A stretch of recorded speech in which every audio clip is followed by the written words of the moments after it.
Hello, wildlings. I'm your Creepsmith, and you found my Fear Forge. Lucky you. The concept of uncanniness has become very popular of late. The idea that you can see something or meet someone that just makes you think something isn't quite right. But what happens when it's not centered on one person or one phenomenon, but on all of humanity? That's what happens to our paranoid protagonist in tonight's story. I think that there's some truth to the dead internet theory by WeirdBryceGuy. This will, of course, sound crazy, and I won't blame you if you think I'm deranged. But I promise you that everything I'm about to say is true. That the experience that I went through really happened, and that the implications for the fate of the world should be seriously, gravely considered. I'm not even sure if there's a point in posting this.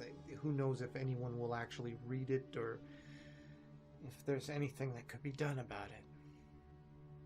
But I'm scared. Really terrified of what it all means. And I'll share it with you, if only to unburden my mind somewhat of the singular terrible knowledge. In short, I have the suspicion, if not the certainty, that a lot of people in the world are the real-life equivalent of bots. That your neighbor, your mailman, your barber may just very well be biological machines, pre-programmed, living intricately scripted but nonetheless insincere lives. I'm not saying that we live in a simulation, but that the current population of the world, a figure that presently sits around 7 billion, isn't altogether real.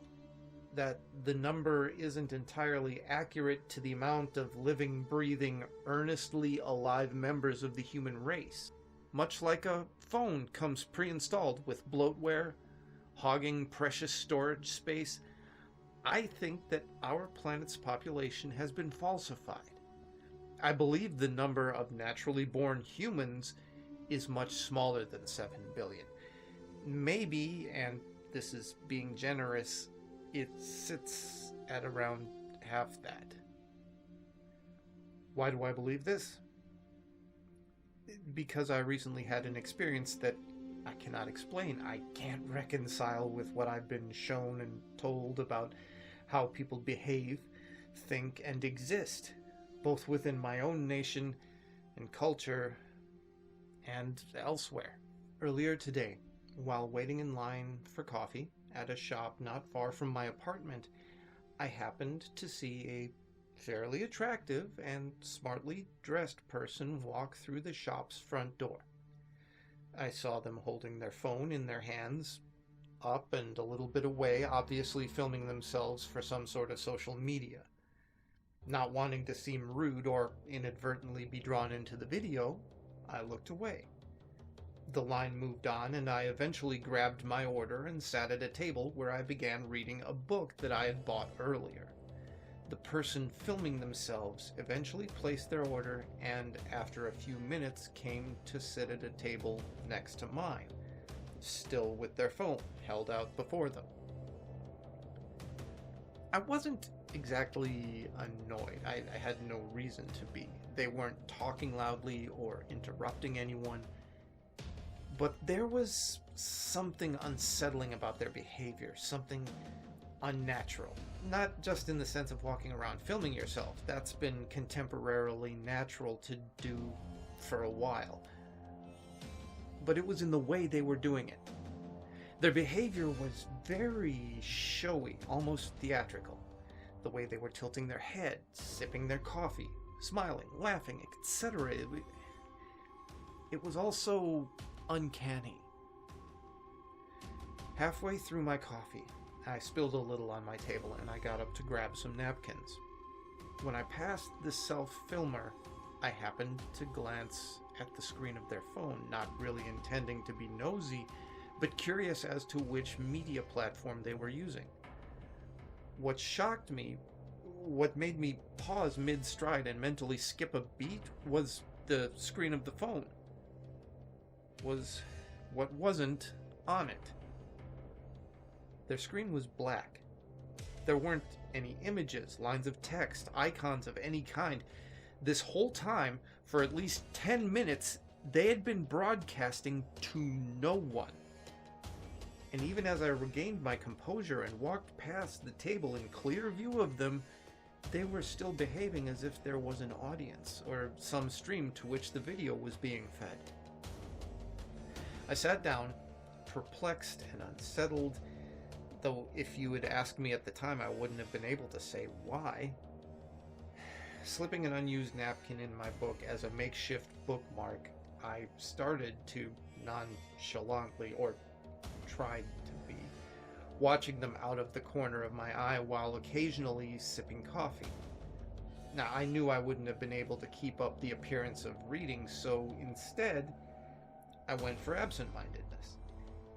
And still, they continued to pantomime all the motions of streaming to an audience, showing every sip, every bite of the cookie they'd ordered, every cute and whimsical community-submitted painting on the wall behind them.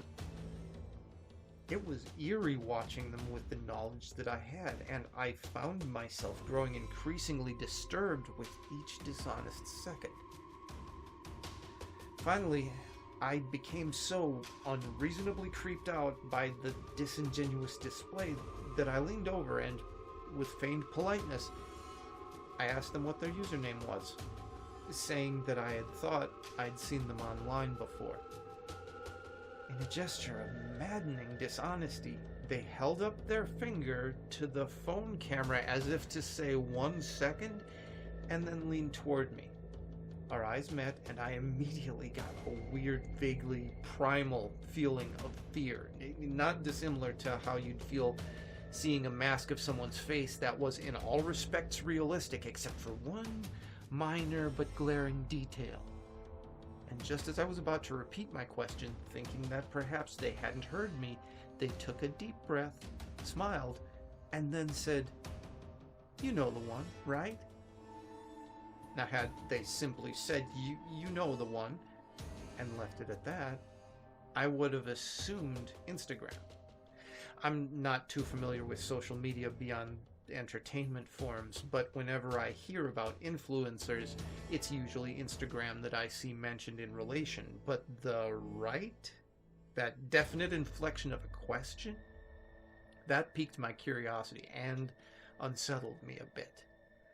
The suggestion that they weren't familiar with the platform that they'd been using for nearly 20 minutes set off some psychological alarm in my mind, one that bordered on a fight or flight response. Not wanting to cause a scene, or really just wanting to get out of there, I nodded, forced a slight chuckle, and then withdrew back to my seat. After an awkward and creepy moment of stillness, they did the same. Went back to their fake streaming. I didn't bother to watch them anymore. I couldn't bring myself to turn back.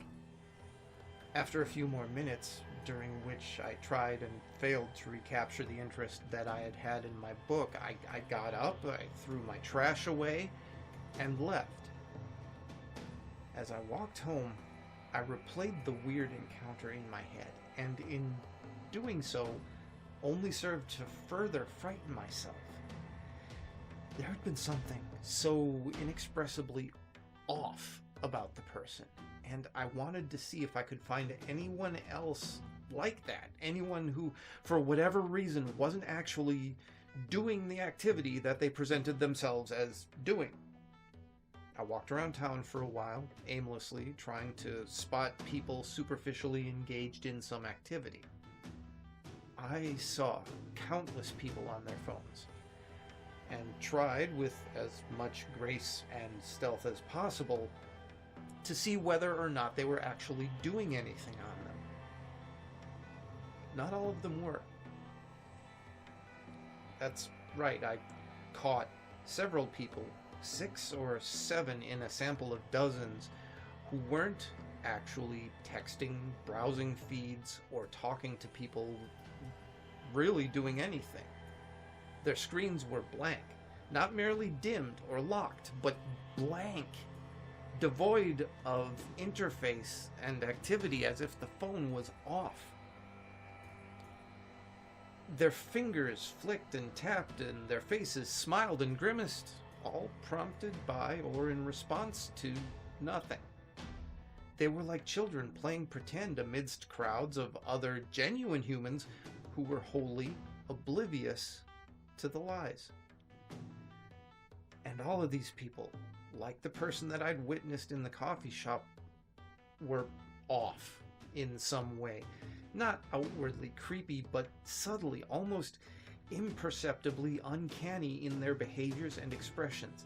Some displayed movements that were too practiced, devoid of any variation or style or personal touch. Others were on the opposite end of the spectrum, too uncontrolled, lax, jittery, or uncoordinated. Most people within a community adopt some basic standard of behavior. They exhibit, at least in public, the learned mannerisms and motions of a society. But none of the aforementioned people fell into this common behavioral middle ground. They were so different in ways that you wouldn't notice unless you had consciously taken note of the behavior sometime before and then endeavored to seek it out and study it. I didn't confront any of these people. I was too creeped out and honestly too fearful to even think to approach them. I watched, observed, and eventually recoiled away from every single one of them. There was no specific race or age. Their races, their sexes, fashion sense, ages, all of them varied, but they all had in common that strangeness about them, that once you noticed it, unmistakable uncanniness. Had that been the end of things, I probably would have gone home and forced myself to forget all about it with some dumb TV and junk food. But when I began making my way home, after having spent nearly an hour looking at these aberrant behaviors, looking for them, I found myself face to face with another one, with my roommate. They approached me, said that they'd been waiting for me for nearly an hour, and I remembered then that I had asked if they'd like to go see a movie with me after I grabbed some coffee. In my odd experience and subsequent amateur investigation, I had forgotten all about the plan. I apologized immediately and then gave the admittedly lame excuse that the coffee shop had been out of milk, even though I get my coffee black. They forgave me and asked if I'd still like to go catch a later showing. But even as they smiled and playfully nudged me, I saw in their face that same uncanniness, that now unmissable falseness of physiognomy. To test them, to see if they'd actually perform an activity or simply be fed information by someone or something, I asked them to look up showtimes. By this point, my heart was racing, so to both appear casual and settle myself down, I got out my own phone and started randomly flicking through menus. They asked if I had a preference for time, and I said no, and then casually, walking beside them, I angled my phone so that I could get a video of their screen whilst not looking like I was trying to film them. A few seconds passed, and they then pocketed their phone and told me that they booked seats for us. I thanked them, and we went on our way. I started a conversation, something about our personal lives, and then casually checked the video that I'd taken on my phone. When it finished, I watched it twice more, and then, with my blood chilling in my veins, suddenly blurted out, "Oh shit, I have to go," and turned around. In a way, it was a genuine statement. I wouldn't have been able to continue walking alongside them after I'd seen the video. In that video, their phone screen was blank. They hadn't looked up any movie times. Somehow they'd acquired the information or had entirely lied about it. They didn't say anything at first, and I didn't look back. I didn't want to see them feigning surprise, but before I could round the corner, I heard them call out, "Okay, I'll meet you at the theater. You know the one, right?" In the exact same questioning inflection that the person in the coffee shop had used. I've moved out of the apartment since then. I didn't give him a reason. I packed up my belongings, called a close friend, one who thankfully doesn't exhibit any odd behavior beyond the usual quirks of an early millennial, and I paid them a few bucks to help me move things out in a hurry. I've since seen a handful more of them, those fake or unexplainably scripted people. There is something going on. Maybe it's always been like this. Maybe since the beginning of mankind. There have been genuine people, but also performers, mimics, doppelgangers, space fillers, human bloatware. And I don't think that the internet is the only thing that's filled with bots. And people wonder why I'm uneasy around others. Stay scary, wildlings, and make the most of your nights.